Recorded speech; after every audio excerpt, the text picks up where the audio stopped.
Welcome sa EasymichaelTV. For today's video, tuturuan ko kayo kung paano nga ba mag-recharge sa Mobile Legends. Paano ba tayo makakabili ng diamonds sa murang halaga at may free pa. So bago natin simulan ng video na to, make sure na na-click and subscribe na ang channel ko at click na notification bell para maging updated kayo sa magiging videos ko. Let's go! Paano nga ba mag-recharge sa Mobile Legends? As you can see guys, meron akong 8 diamonds dito. Punta muna tayo sa ating browser. Yan, ito Google Chrome, and after that punta tayo sa search box. I-search lang natin ang CodaShop. Guys, by the way, meron palang CodaShop sa Google Play Store kung gusto nyo magkaroon ng application para mas mabilis. So na-open na natin ang CodaShop guys. As you can see, meron dito Mobile Legends, Genshin Impact, League of Legends or COD. Yan, may maraming pwedeng pag-recharge na games dito guys. Open natin ang Mobile Legends. Once na ma-open natin ang Mobile Legends, kailangan nating fill upan yung mga nandito. Like itong enter user ID. Ganito siya guys.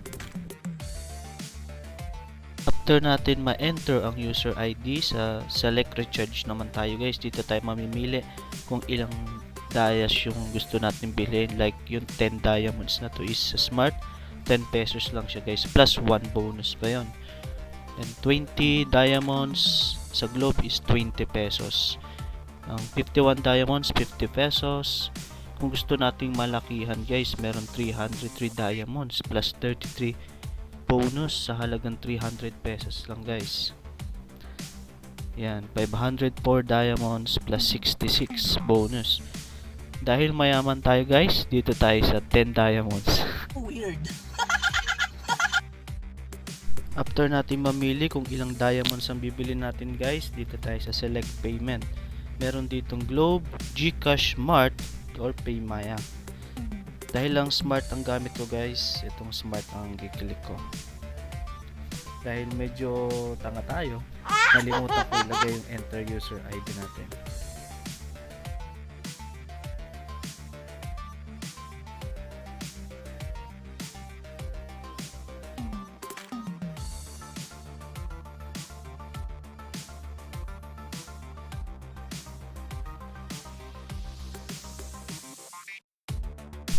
After nyo ma-fill up sa taas guys, punta na tayo sa buy now. Then makaka-receive kayo, i-check nyo kung tama, then confirm, go to payment. After nun guys, lalagay lang natin ating mobile number. Dahil magte-text to para sa confirmation code. Antahin natin yung code. Saglit lang siya guys, darating na agad. I-type na natin ang code.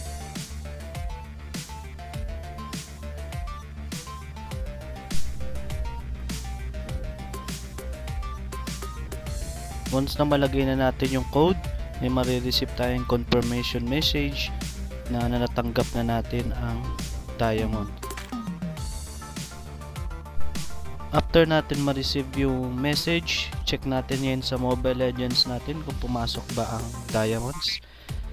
By the way guys, make sure na i-close muna natin yung Mobile Legends bago natin i-check yung diamonds. Minsan kasi hindi natin nako-close. Pag check natin agad, walang nadagdag, so close muna natin.